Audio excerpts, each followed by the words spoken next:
What's up guys, it's Mike Thurston here, and today's video is all about back training and the top 5 back exercises I would choose if I could only pick 5. Now, these are not the best 5 exercises to do full stop, this is just a personal preference. I use a whole host of back exercises when it comes to training my back in order to achieve that 3D proportional wide thick back. Now I've strategically chosen 5 different exercises which are going to hit my back in different ways, okay? So I've got one which is going to hit my back from an overhead vertical plane of motion. I've got 2 from a horizontal pulling motion. I've got 1 which is kind of a pulling down, pull over motion. And then the last one which is a static hold where I'm just going to be pulling where everything is in a fixed position, well, my upper body, apart from my hips. Now, the first exercise, this is in no particular order in which one's the best. This is just the order in which I did them in my routine, okay? First one, bent over barbell row.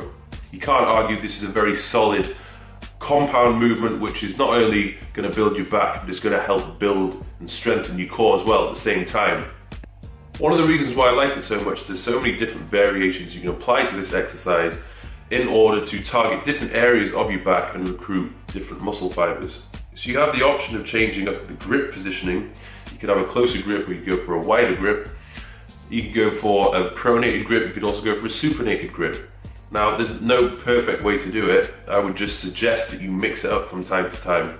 From my personal reflection upon doing this exercise, I do find that doing a supinated grip will work a little bit more on my forearms and targets slightly lower down on my lats, which is good to do from time to time.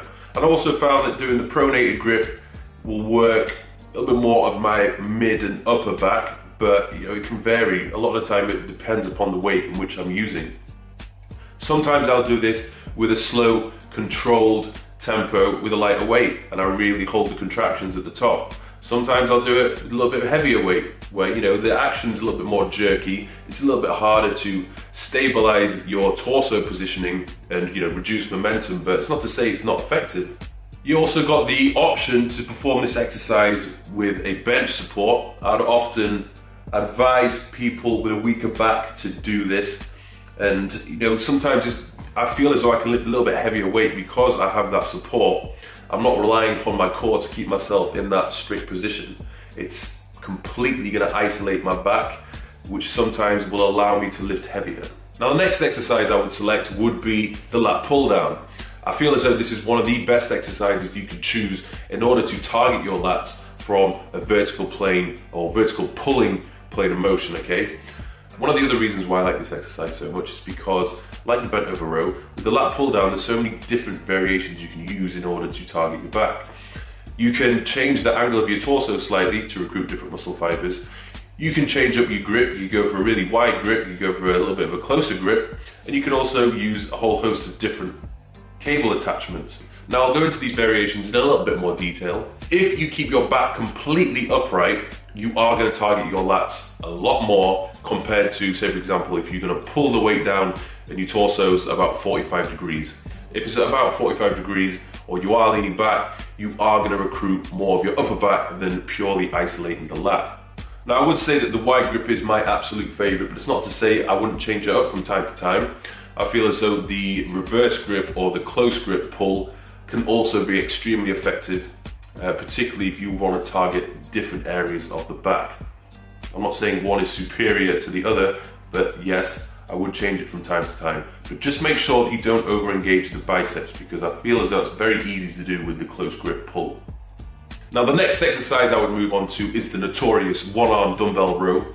This one is extremely effective at building the lats. However, it's a little bit more difficult to perform, I would say. So for those people who are struggling to feel the pinch in the lat, you have to practice, okay? I was doing this wrong for the first 2 to 3 years of training until I fully mastered it.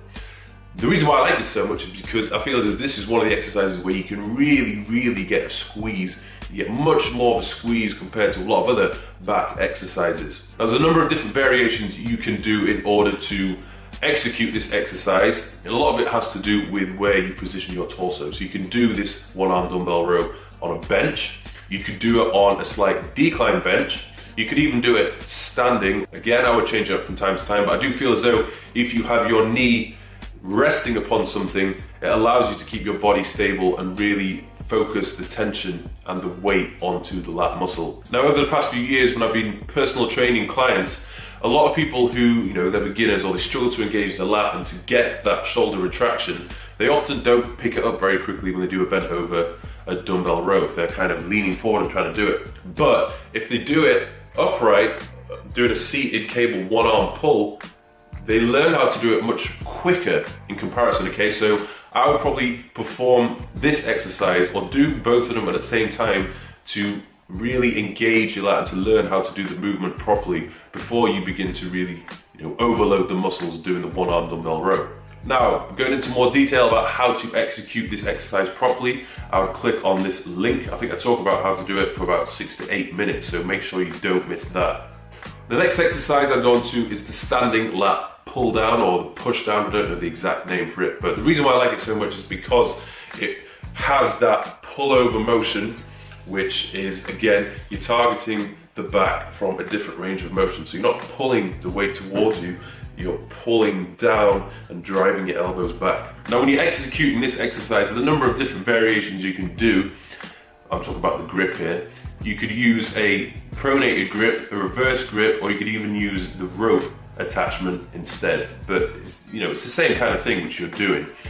Now, when doing it, you want to ensure that as you pull down, you keep your elbows fixed. There should be no flexing at the elbows because you're just going to over-engage your biceps. You want to strictly focus on your back here.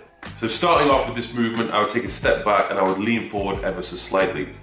Initiate the movement first by pulling the cable down with your hands, and then once you reach halfway through the motion, you really want to focus on pulling your shoulders back and pushing your chest out. You need that retraction in your shoulders in order to engage your back. Then what I do when I'm doing this exercise, I would focus on trying to rip my hands apart and pushing the weight down. So I'm not pulling the weight towards my hips, I'm actually pulling it down to the floor. So by pulling down to the floor and pulling apart, I'm getting the greatest engagement possible with my back. But like I said before, you have to make sure that you keep those shoulders back and push your chest out at the bottom of the movement and squeeze the contraction as hard as you possibly can. If you don't feel it in the back, you probably need to lower the weight and work on your form. When doing this exercise, it's not something I would start off with. It's probably something I would do near the end of my workout for, higher reps, or I'll probably superset it with something else. I'd really drive blood into the muscle and get a serious pump with it. The next exercise I'd move on to would be the rack deadlift or the rack pull. Now, this exercise is very similar to traditional deadlift or bent knee deadlift, but you're basically performing the top half of the movement. So what it does is you're basically reducing how much of your lower body you're going to be engaging. You're strictly going to isolate your upper body or your back.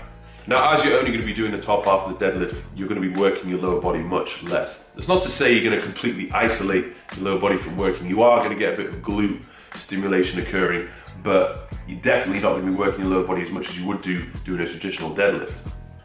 Now, when performing this exercise, the key is to hold yourself in a fixed position. So you're almost doing a constant lat spread. You're pulling your shoulders back, you're pushing your chest out, and you're contracting your lats. Now, with hand positioning, I'd usually place my little fingers on that strip of the barbell. I don't want my hands too wide, I don't want them too narrow. So I'd initiate this movement, I'd keep my back completely straight and fixed, and I'd begin by just pulling the weight towards me. Now, if you have the intention of thrusting forward, you are going to engage more of your glutes when you perform this. If you try and think of just pulling the weight, you're going to engage your glutes a lot less, but you will place more of the tension on your mid and lower back. So it's completely up to you and what muscles you're trying to target here. With me, I don't really want to work my glutes, I want to work my entire back. So I'm thinking more about pulling the weight towards me. So as always, my entire back is fixed, and I'm going to pull the weight up and pause slightly at the top. Now, as I lower the weight down, I'm keeping my shoulders as far back as possible. I don't want to let my shoulders creep forward. If you let your shoulders slacken and creep forward, when you pull back up, you're going to place way more of the tension on your lower back, which could potentially be a little bit dangerous. So you want to evenly spread the tension on your entire back and keep your form strict, chest out, shoulders back the entire time. So at the top of the rep, if you need to readjust, just readjust, take a second to pull your shoulders back and pop your chest out before you go back down again. So those are the top 5 exercises I would choose. You might be thinking, Mike, well, why have you not included the pull-up? Or why have you not included deadlift? Or why have you not included seated cable pull? I have my reasons, but I'll tell you why. When it comes to doing a chin-up, whether it be a wide grip pull-up or a close grip chin-up or reverse grip, I feel as though, although it is an extremely effective exercise, it does over-engage the bicep a little bit. I don't think it isolates the back as well as it could do, and I think for most people who perform it, they simply just don't know how to do it properly. They don't have that ability to retract the shoulders and engage the back the way they could do if they practice a little bit more. Still do the exercise, but make sure you do it properly. I do feel as though if you're thinking just purely isolating the back, there's probably better alternatives to go for. Now, deadlifts are an extremely effective exercise. I'm not saying they're not, but for me personally, I don't do them that often because I have a very overdeveloped lower back. Almost looks like an alien. I don't want it to get any bigger. Plus, my hips and my waist is pretty thick as it is, so I'm trying to keep a proportionate look. I want to keep my waist, tight. I don't want to build it thicker, as it were, so I've left that one out. When building your back, you have a whole host of exercises which you can use, and I recommend you do use, okay? So I'm not saying, like I said before, these are only 5 you should stick to. There's loads you should go for, but these are the 5 I would choose if I could only pick 5. So that's it, guys. Thanks for watching. Don't forget to subscribe, and I'll see you soon.